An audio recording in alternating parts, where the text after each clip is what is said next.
That's the reason why I came here, because that's where the sandpit starts.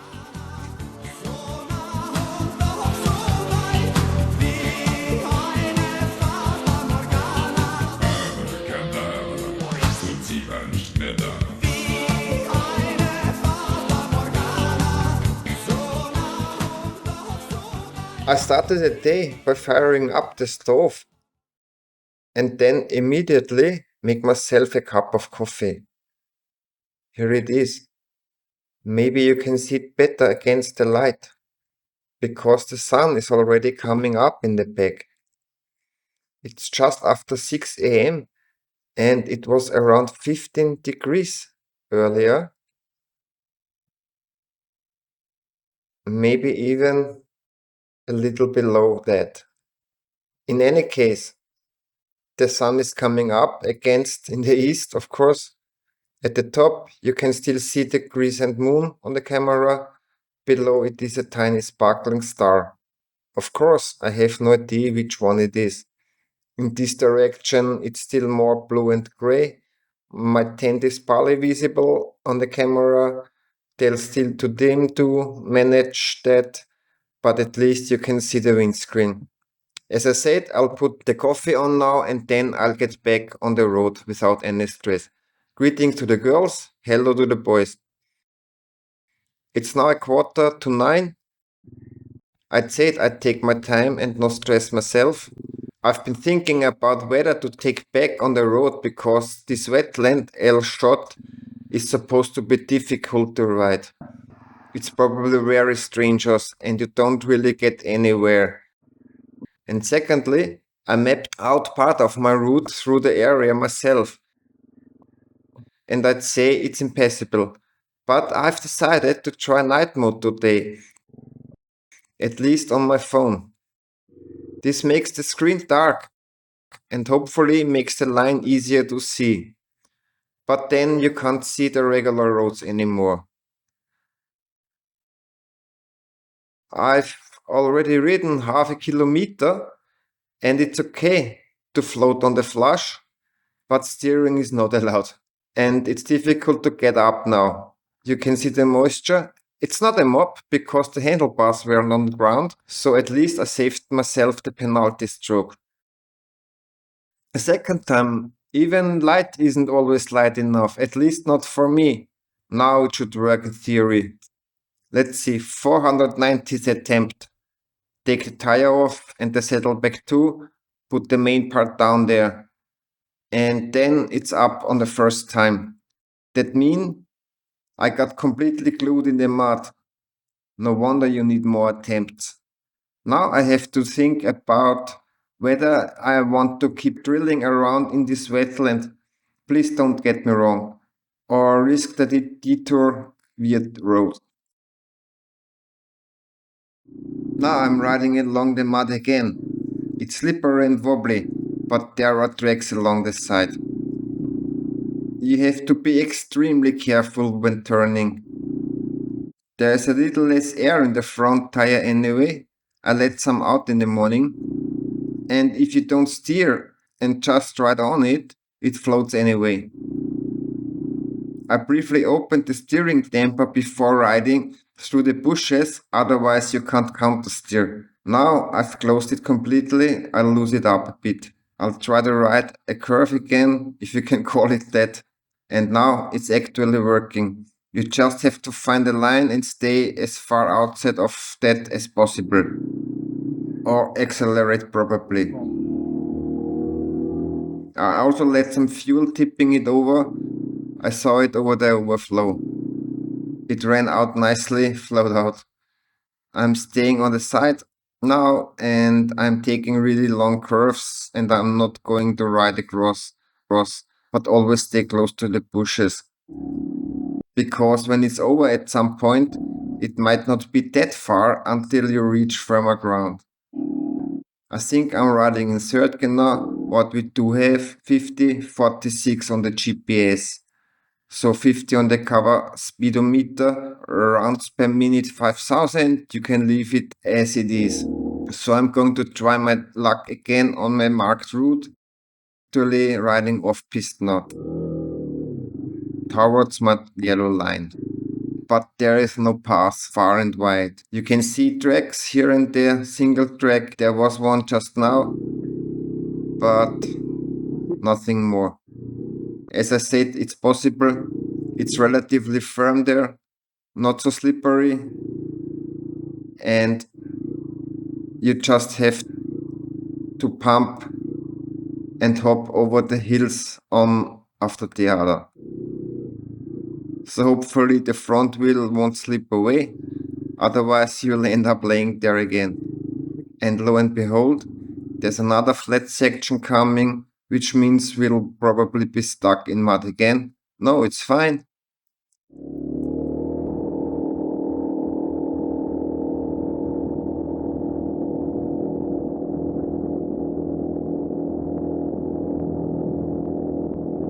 I've got my first Mirage up ahead. There it is. Is that coming? Or is it actually water? I don't think so, because I can see the sandy ground, then blue, and behind that, sand again. So I'd say it's something like a mirage. I'm screwing around because I wanted to get back into the mud. And once again, I've made a stupid choice of route. You could call it playing in the sand, but it's not the most fun game. I've already dug a hole in the front and back, but now I'm only lifting it at the back. But then I can't follow in one step because there's such a steep wall. So I can't get it up far enough at the moment, but I'll work. The 12th mob and the 1000th attempt to set it up. 2 meters further, a perfect descent. Where was that now? There. There you go. It's that easy. Without any effort. Yes, I'll pack it back there again, fix the tire, and done. Expensive photos. Exhausting. Writing them up isn't a problem and loss of time, but the strength you need isn't so much fun. In reality, I neglected to keep to the right because there is hardly any track there. I just kept going straight ahead and then neglected to do so. I then rode into this field. I paused briefly, I took a few photos, then I wanted to get out of there again, and suddenly I was laying there. Now it looks like this again. I didn't follow my line completely, but rather continued riding beautiful sandy, earthy, muddy ground for a while. I estimate that I'm about a kilometer off my route. I'm now riding in the wrong direction a bit, but it will spite me out somewhere. In the background you can already see civilization anywhere again, so it's not that dramatic. I'll find the line I wanted to take again. Here's a really nice gravel road, but not really in the direction I'm going at the moment because I have 2.9 kilometers to my point and I think I'll keep to the right. Although the left isn't bad either, as we've already detected. The beautiful gravel road was like a washboard. After about 100 meters, I decided to go cross country again. Now I'm riding back towards my line. I hope I'll catch up with it at some point. Fortunately, no one of this is a crime. Then I hope I'll soon catch up with the line I drew. There it is again. The route I drew myself. The route I choose. Well, now it's basically like riding on tarmac. We could try 6th gear again. They've built something fun for me, or for us off-road riders. It's not hard enduro now, although the pipes themselves might be, but they've just poured sand in front of them again, so it's not quite as difficult to ride over. You just have to look, it might be closed off, there's actually a hole behind. That's almost dangerous, isn't it? We'll go around it. We'll ride over this pipe again. That means there are maybe, well, times when it's a bit wetter. That would mean It's probably better to visit this country in autumn. In spring, there could well be a bit more liquid on the ground, making the whole thing even muddier and perhaps even impassable.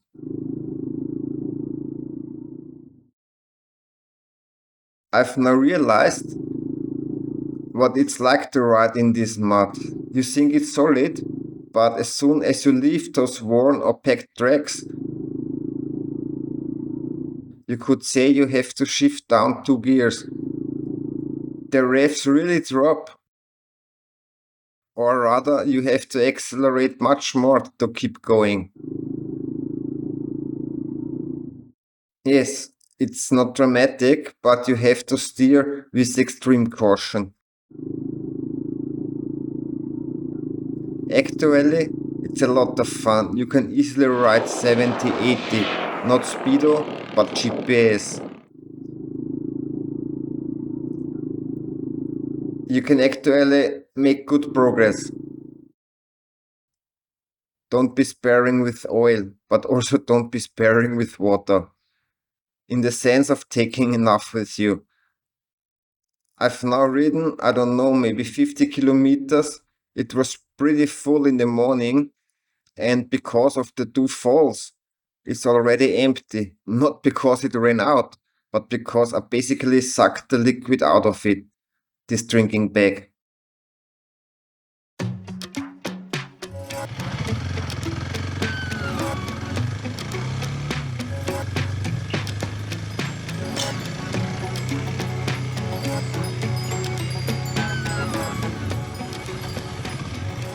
It's finally getting really sandy. I've turned the steering temper further again. It's partly two lanes anyway, but in some places you can ride straight ahead on a one-way path. And it's really fun right now. You have to ride it a little more actively because there are a series of bends, shifting gears wisely, pull out on a little, and it's just great to roll along.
I have a feeling that the steering temper will be my best friend over the next few days. I'm deliberately riding through the sand so that I can either lay down and ride in the first sand mob, and secondly, to realize that even a Motos adventure with probably 70,000 kilometers on the clock and hardly any tread left on the rear tire still blocks through the sand. It's just a dream to finally have sand under the wheels again. Now it's rumbling, it's rockier or more rocky here too. And now come, I guess, and then we'll float. I'm already looking forward to getting rid of the 10 kilo extra luggage when I mount it. You should notice that it's no longer being carried along. After the last part was a really cool Sahara desert style ride, the last 5 kilometers were actually something like full throttle. It's all rolled out wide. It rumbles and jolts endlessly. You just have to make sure you don't hit a big stone so that the tire doesn't go flat. But of course, I hit one or two again. Luckily, we still have air in the front tire. For me, it's straight back to the left now. I'm not staying on the black stripe. Hopefully, it will be sandy again soon.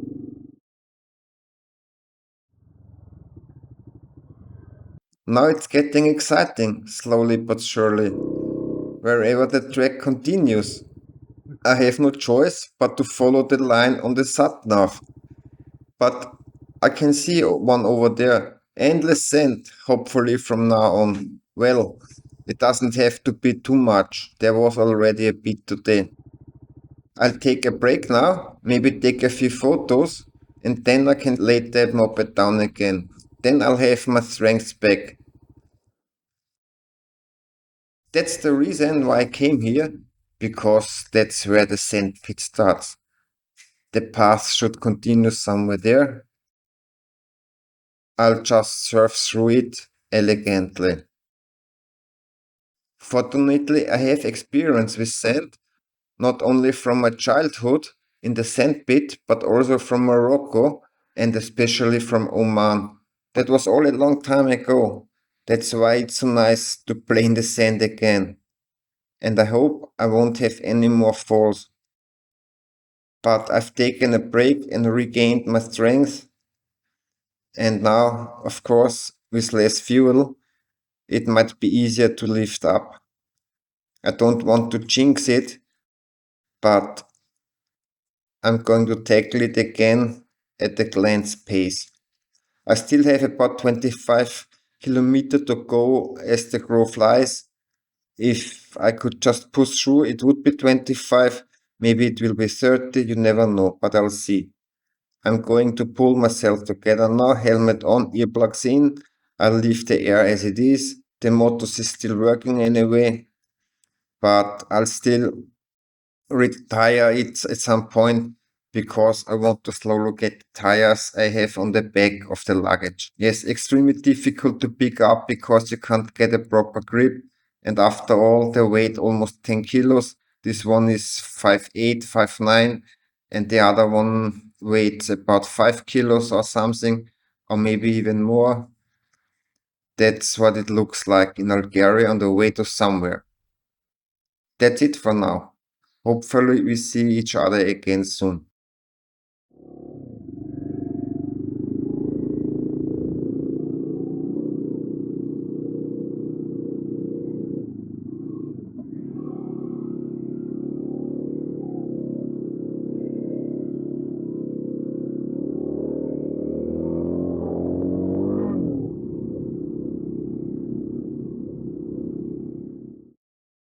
I'm now out of the terrain.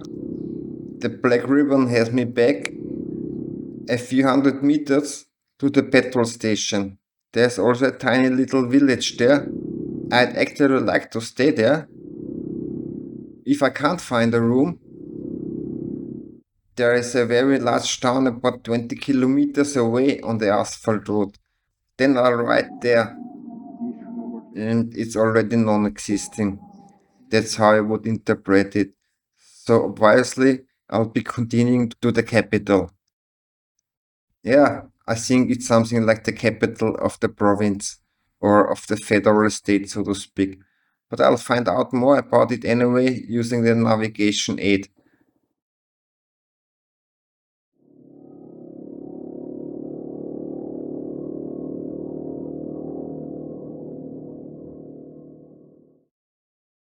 It's still unbelievable. I had a coffee there, definitely had a coffee, took a break, and now I get to clean the moped and service it.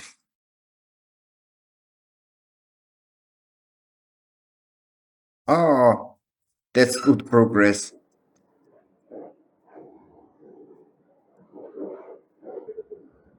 It's okay. It's clean enough.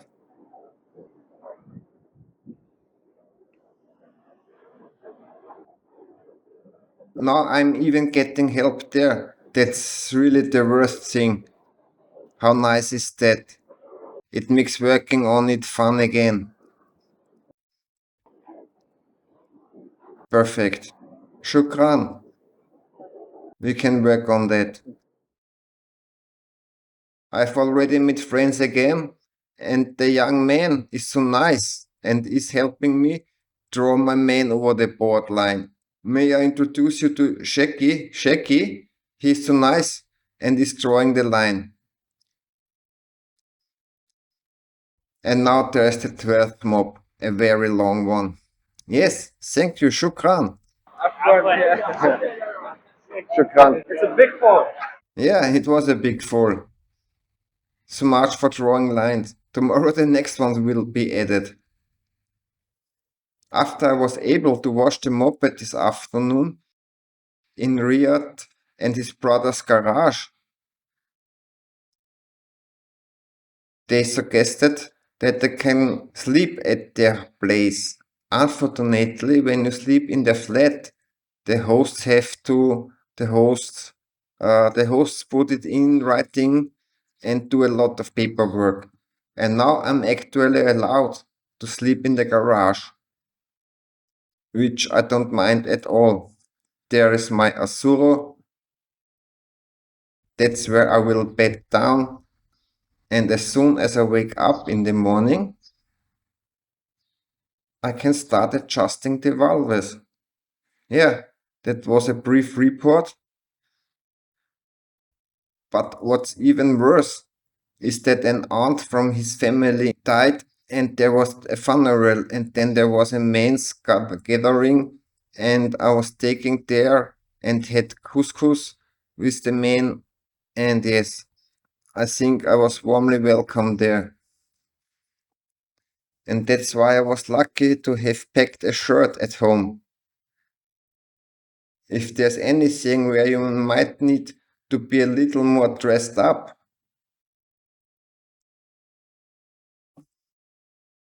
and so at least I didn't take it with me unnecessarily, but was finally able to use it. I'm actually quite happy about that. I found another carpet bag in the corner, and as I said, the moped will be a bit in the middle. It should be clean enough, and there's nothing standing in the way of servicing it. I've got oil, I've got valve shims, I've got a valve filler cock, I've got a torque wrench, so there's nothing to suggest that it shouldn't work. Yeah, that was my day today. I'm going to bed now, so to speak, and I think it's kind of great to sleep in a garage. It's not like that's abnormal for me. Well, thanks for stopping by and greetings to the girls. Hello to the boys.